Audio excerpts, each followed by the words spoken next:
Welcome to the Bread and Butter Show. We're looking behind the scenes of the hospitality business. I'm Wendy Hargreaves. Restaurants, pubs and cafes have been making the news again this week for all the wrong reasons. And we'll be tackling some of those COVID issues in today's show, brought to you by hospo tech company HungryHungry. Coming up, we'll get the lowdown on the lockdown from Melbourne dumpling king Zhou and co-owner of Carlton's King and Godfree, Luca Sbardella. We'll also find out how council red tape is stopping a Torquay brewery from serving more of its patrons in safety outside, despite the state government's push for more outdoor hospitality. But first, let's look at this week's hospitality news, brought to you by HungryHungry. Well, it's official. Figures released yesterday by the Australian Bureau of Statistics have confirmed the perilous state of Victoria's hospitality industry. Since March, when COVID hit our shores, 36% of Victoria's food service and accommodation jobs have disappeared. To put this in perspective, New South Wales lost 18%, half as many as Victoria. And the ABS figures showed employees aged under 30 were the biggest losers. The ABS also released stats on the industry's overall wage bill, which dropped 28% in Victoria from March to September 5. That was double the national average. West Australia seems to be the place to be, losing just 10% of its hospo jobs since March, but only dropping 1% of the sector's overall payroll. Industry leaders have told me they're not surprised by the figures and they expect the numbers to be much worse when JobKeeper payments eventually run out. Meanwhile, Sydney chef Luke Mangan is leading a campaign to abolish state government payroll tax, which he describes as a penalty against businesses employing staff. No news from any of the nation's state governments on the likelihood of that cash cow being given up in a hurry. But Mangan has also set his sights on a push to get the federal government to scrap the controversial fringe benefits tax, or FBT, encouraging the return of business lunches and dinners when restaurants get back into action. The chances of these tax breaks appear slim, but the industry is pushing hard for change. Back in Victoria, the City of Melbourne will be handing out free outdoor dining permits to restaurants, encouraging more tables and chairs on footpaths, car parks and laneways as the pandemic restrictions ease next month. Town Hall's $100 million outdoor dining package also recommends closing certain streets for weekend festivals. These could include Faraday Street in Carlton, Burke and Russell Streets in the CBD, and Bel Air Street in Kensington, also Domain Road in South Yarra and Errol Street in North Melbourne. If it all goes to plan and COVID cases continue to drop, alfresco dining will be allowed from late October. Premier Dan Andrews has hinted at opening restaurants and pubs earlier, with a possibility of indoor dining following the success of last week's reopening in regional Victoria, and the fact that the rest of Australia's hospo sector is trading without causing any COVID hotspots. Melbourne City Council has joined the city's top restaurateurs lobbying the state government for faster reopening of indoor dining. The council will also deploy 200 safety officers across the city, providing every venue with COVID-19 safety kits, including thermometers, sanitisers and signage.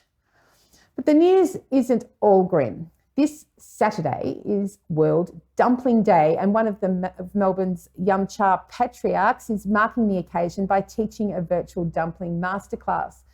I'm talking about David Zhou of the Oriental Teahouse, and he joins me now. Welcome to Bread and Butter, David.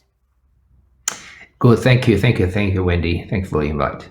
Now, you've been making dumplings in Melbourne for nearly 30 years. How many do you reckon you've made in that time? I think millions. It's like Chinese populations. Yeah.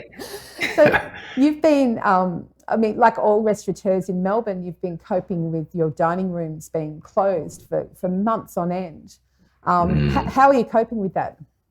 Yeah. That's the tough one, and I think to see even yesterday, I just see the space just basically empty and not being used.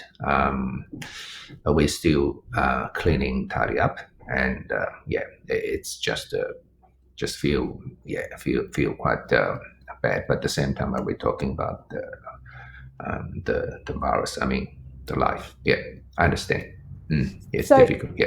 you've seen so many changes in the last 3 decades in Melbourne's food scene. How do you think the city will come back from COVID-19?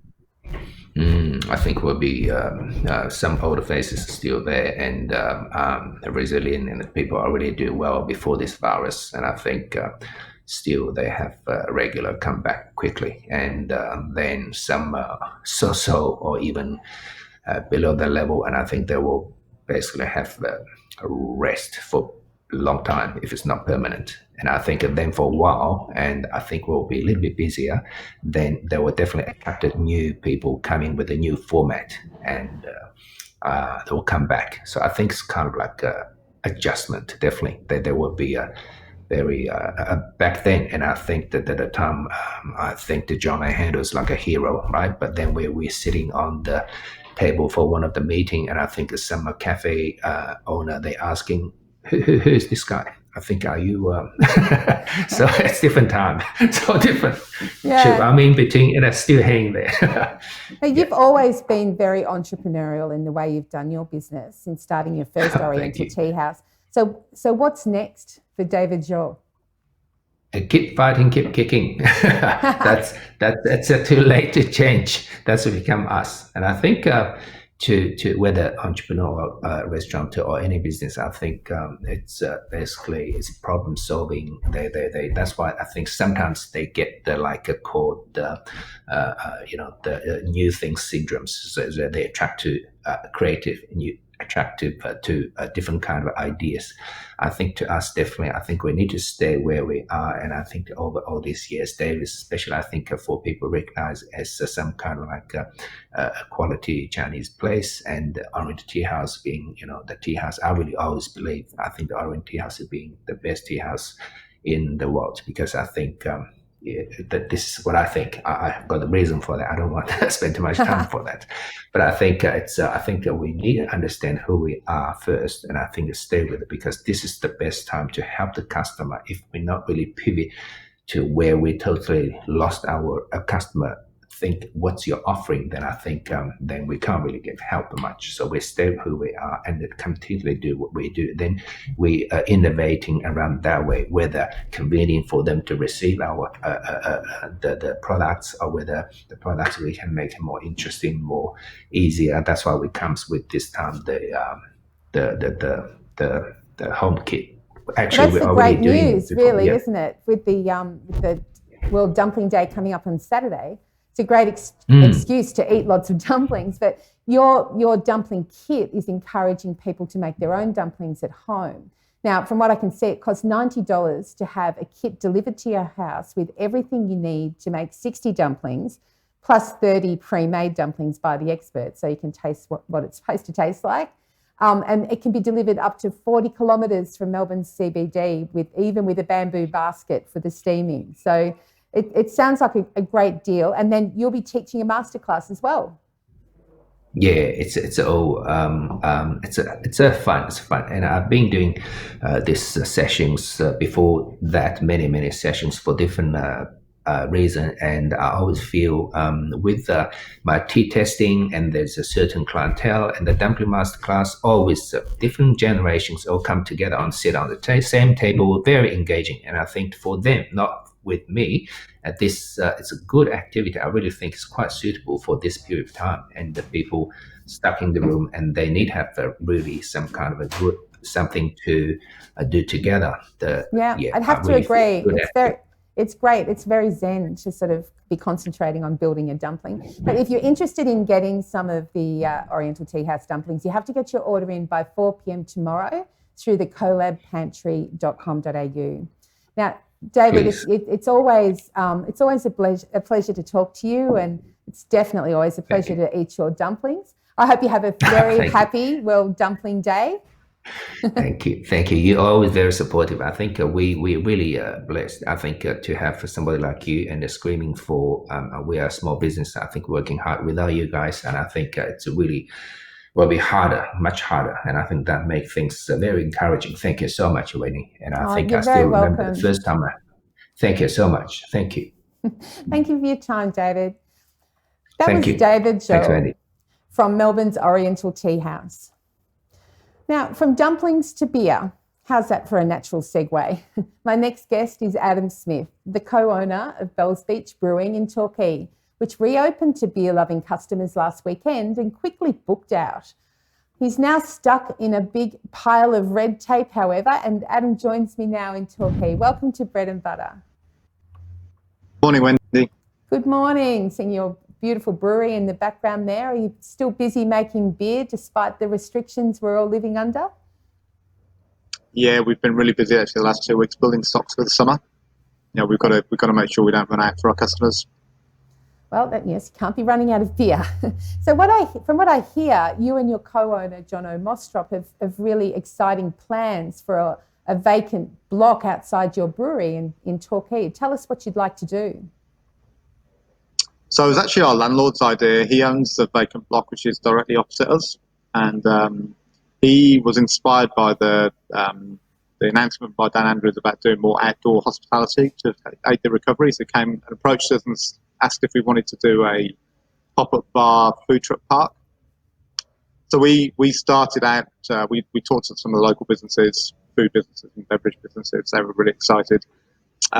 We put together a proposal for the council 2 weeks ago, just to try and see what was possible and if it was possible, hoping that the sort of Premier's announcement would sort of speed things along a little bit. But the feedback we got last week was basically the planning schemes haven't changed. We have to go through a planning permit like we would do any other time, which takes months. And so the Surf Coast Council can't expedite any kind of outdoor trading despite the state government's very public push for more outdoor training and less red tape. That's the feedback we've had so far. Oh, it's very disappointing. Have you heard of any other businesses in the same boat? Everyone in Torquay is the same. So there's another brewery here, Blackman's. They've made some applications. Four or five different restaurants down Bell Street and Esplanade that have made approaches to the council, and they're all getting the same response. Well, what would you like to see the council do? I guess, they're recognising that they want to keep people safe and make sure everyone's operating in a safe and sensible way. I guess ideally it would just be a list of action items we can at least work on. At the moment, we're not getting any feedback other than it's not no, but it's not yes. So if there was, we're quite motivated and very driven to kind of get an outcome. If there was something we can fix or something that we can actually even work on, then we're very happy to work on it. At the moment, we can't really do anything. Ideally, they just go, let's make it happen. And, I guess there's a few councils in Melbourne now that have really sort of taken the bull by the horns and making things work. I guess that would be the ideal outcome. But we'd settle for just a list of things we can actually go and get some responses together on. Well, hopefully we can rattle some chains for you. I did contact the Surf Coast Shire Council this morning to ask for a response to what's going on, and they didn't think they had enough time by 10:30 this morning to get back to me for a response. So, but we'll make sure that we stay on it and report back in subsequent shows on Bread and Butter. Now, you opened in a big way last weekend with regional Victoria able to start trading indoors and outdoors with limited numbers. Now, from what I hear, you booked out pretty quickly. Yeah, we got the nod on Wednesday that the rules around what the outdoor hospitality space looked like, and by Thursday night or Wednesday night we were ready, and Thursday we opened, and pretty much as soon as we put up Facebook that we were open again, we were sold out all the slots we had basically. It was only on Sunday, we went full at a capacity of 24, which is the current limit, which is great. It's just not people back in. It's an interesting time, isn't it? Because Melbourne's hospitality industry is now bracing for a very quick 24-hour notice, which is virtually impossible for a restaurant. I mean, you guys managed to turn around because you've got a food truck outside, so you don't have to worry about ordering in food, but it must have still been a struggle to do it quickly. Oh, totally. I mean, I guess if nothing else, there's only three of us in the business. We don't have any casual staff right now with no certainty in the bar, so we just worked from 8 o'clock in the morning till midnight every day basically last week just to try and get everything ready and support the bar opening. So have you got any tips for Melbourne restaurants, bars and cafes as we come out of our slumber and hopefully reopen in October? I guess based on the response we had over the weekend, brace for a lot of hungry and thirsty people. I think there's a lot of pent-up demand in the system, and as soon as people get the opportunity, kicking the doors in. So for those lucky enough to travel to a brewery in Torquay for a freshly poured beer, where do people find you? So we're just behind the surf shops in a place called Baines Crescent, just about halfway down, just on the right-hand side. You'll see we've got a big bell hanging off the front of the building and a big sign, and then just in a little courtyard behind the front building. Fantastic. Oh, that's it. Like all good breweries, hidden away in an industrial part of town. Fantastic. Now, thank you so much for your time, Adam. Thanks for your support, Wendy. Really appreciate it. And look, best of luck with getting that red tape cut through, and then we'll stay on it for you, and hopefully we'll get some results for the hospitality industry of Torquay and Victoria. That was Adam Smith from Bells Beach Brewing. Now, earlier in the show, I talked about Melbourne City Council's $100 million plan for reopening restaurants, pubs and cafes across the city. One restaurateur who's been reading all of this fine print is Luca Sbardella, co-owner of Carlton's King and Godfree, a fixture on Lygon Street's culinary landscape since 1884. Welcome to Bread and Butter, Luca. Hi, Wendy. Hi. Now, your family has owned that beautiful corner business for almost 70 years, like 3 generations in the same business. So no pressure on you, huh? I know, isn't the old saying that the first generation grows it, and then by the third we destroy it? So yeah, there's a lot of pressure on me to make sure that doesn't happen. Oh, look, Melbourne's lockdown must have been one of the biggest challenges your family's ever faced. Look, I guess apart from my grandfather escaping World War II, this would be up there. I mean, there is really no precedent or example that we can look to see us through, but we're all trying to stay as positive as we can to get through it. And I think our street and our business was never cancelled. It was just put on hold temporarily. And I think with the sun coming out and the numbers coming down, we're excited to see what takes place over summer. So describe what it's like in Lygon Street at the moment. I mean, I'm a Carlton local, and every time I go down there, it feels as though another shop bites the dust. Like, it's very quiet down there. How does it feel for you as one of the major retailers and restaurateurs on the strip? Well, I'm not going to lie to you, Wendy. It's not a great situation to be in. We have had a number of closures over the past couple of months, and even going back prior to this, it's been very hard on the street for some time now. But Carlton's always gone through its ebbs and flows, and I know that a number of prominent Melbourne restaurateurs are coming back to the street next year. So, it is really unfortunate that that this has happened and that businesses are going to close. But in saying that, I'm confident that some new businesses will reopen, and with the push from the City of Melbourne and Carlton, hopefully it'll be a more attractive street for people to come and operate businesses. Now, sorry, my ears pricked up then when you said that there are a couple of major restaurants moving into the area. What is it that you know that we might not? Unfortunately, I'm not at liberty to speak just yet. If this interview was in a month or so time, I'd be very happy to announce it. But we're working on something currently that I think will be very exciting for Carlton to bring a lot of prominence back to the area. And I can't wait to let everyone know. Now, you're sitting on an absolutely beautiful property after a 3-year renovation of the heritage site on the corner, which is a great asset for Carlton over 3 levels. But of course, it costs millions and millions of dollars to do it. So how are you keeping above water? Well, we're very fortunate that we've got a great operation and a great location, a fantastic rooftop bar. It hasn't been easy, but we're managing. And currently through the COVID situation, we've pivoted our business, I guess, away from dine-in, and we're doing deliveries and catering, and that's kind of kept us afloat. But we're very much looking forward to the 3rd stage of restrictions easing on the 26th of October. and we're looking forward to getting people back and serving them some pasta and some good wine. Now, if you have a look at the City of Melbourne plan, they point out Faraday Street would be a good spot to close off for dining and festivities, which just happens to be the street that on your corner. What can you imagine happening? If your brain must be going overtime, coming up with possibilities. Yes, very giddy about that possibility.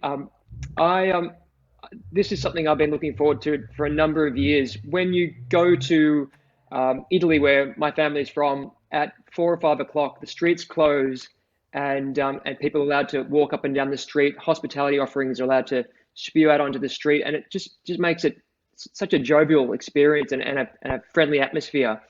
It's similar to, I guess, when they closed the city for White Night. You saw how many people came out and enjoyed the city. So nothing's been granted to us yet. There are a few other streets that we're in consideration of closing down, potentially Lygon Street as well.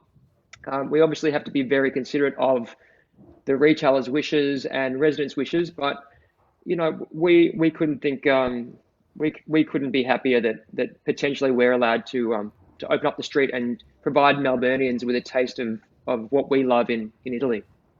Well, if you could cut through all the red tape and wave your magic wand, what would you like to see happen in the main drag of Carlton to bring it back to life? I would like to see some capital investment. I think the street is in need of a bit of a facelift, which the Lord Mayor, Sally Capp, and the City of Melbourne have somewhat committed to. I think it's fantastic that they've allowed these outdoor permits for street closure to be free of charge for 12 months. From what I've heard, as everyone might be aware, it takes quite a long time to get things through council, but they're very adamant that a lot of the red tape will be cut. And again, as I said, they're doing a fantastic job. No one's been prepared for this, and they're trying their hardest to help traders. It's not their responsibility, but they're trying as hard as they can. Oh, look, I beg to differ there. It's why you pay your rates to get help from the council. So, your grandfather Carlo Valmortimer did an amazing thing, building the business up and creating this legacy for you guys. So, if he was around today, what do you think he'd make of this situation of coronavirus and everything being shut down? I don't think he'd be very happy about it, but I think he'd be in the same situation as we all are. We're obviously all struggling, some doing a lot harder than others.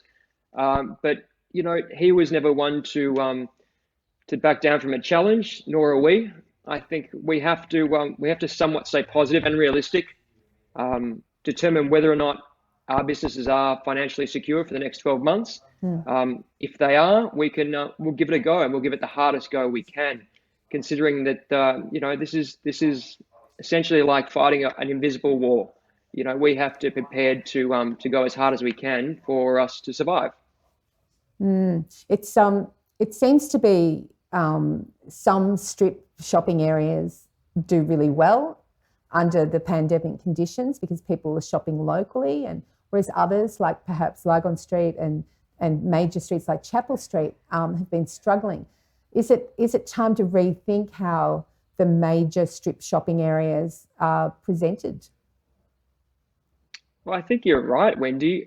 With the increased use of Amazon and online services, there's probably just, there is a decrease of the need for retail outlets. And I think before anyone really goes into a retail business or hospitality business, they have to really consider that hospitality essentially is one of the most complex and very much competitive markets there are in this country. So, I think, look, main streets can still be activated. We're working with the City of Melbourne to try and activate some empty stores. For me personally, there's nothing worse for a retail precinct or street than an empty store.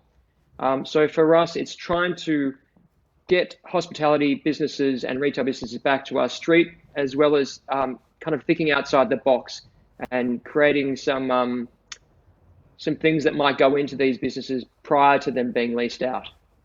Back in the 80s, when Melbourne was looking very crummy in the inner city, the likes of Brunswick Street was all boarded up and became what it is today because artists moved into and started squatting in those shops and started creating amazing things. Like, are you saying that if the council comes in and helps set up businesses in the vacant stores, that it'll be like a gentle nudge to revitalise in the same way that Brunswick Street came back? Well, I'd really hope so. I think what would be great is if we can all work together, and that's something Carl and Nick are doing. We're working with RMIT, the Melbourne University, City of Melbourne, some local residents associations, and some event planners to kind of, I guess, think outside the box. And I don't think there's one institution that can really run this by themselves. It's going to be a collective effort. So we're trying to work behind the scenes to come up with some creative ideas that can help these main streets and these retail precincts. Can you give us a little hint on some of those creative ideas for the vacant stores? Well, there is talk of possibly allowing some pop-up businesses to go into these spaces. Obviously, we have to deal with the landowners, and there are issues with public liability and things like that. But, you know, allowing people who predominantly couldn't afford a year's lease to possibly go in and spend a couple of weeks in there, as well as doing some art installations in public spaces, which I know the City of Melbourne are working with us to try and create. Well, the only hurdle I imagine would be landlords not willing to budge on rent. Like, how do you get around that? I think the landlords are in a position now that they understand that empty buildings are probably hurting their potential future leases. So I've spoken to a few, and they seem to be very willing to help the street. Well, I really do hope so. Now, we're all counting down to when restaurants and cafes can open next month. In the meantime, how can people enjoy King and Godfrey? Oh, well, we have some fantastic offers on our online on our online store, and you know, we have next day delivery. We have a lot of pastas, wines, Italian beers, antipasto. You really don't need to cook another meal for the next 4 or 5 weeks if need be, and we're more than happy to deliver it for you. Contributing to the massive overweight pandemic in Melbourne, with everybody ordering in their pasta and wine. Thank you so much for sharing your story on Bread and Butter, Luca, and I really look forward to seeing what you come up with when we finally come out of this lockdown. Any hints on how you'll be celebrating the reopening? Hopefully with a rooftop party. We've got a big open space there with great views of the city, and again, we can't wait for everyone to come back. We're chomping at the bit. It's been far too long. Oh, it sure has, Luca. Thank you so much for your time. That was Luca Sbardella. Thank you, Wendy. The co-owner of Carlton's iconic King and Godfrey. You've been watching Bread and Butter, brought to you by HungryHungry. I'm Wendy Hargreaves, and I'll be back next week with more news from behind the scenes of the food and drink business. Until then, eat well and stay safe. Stream us live on the Ticker app, Apple TV, Facebook, Twitter, YouTube and tickertv.com.au. Ticker, streaming news now.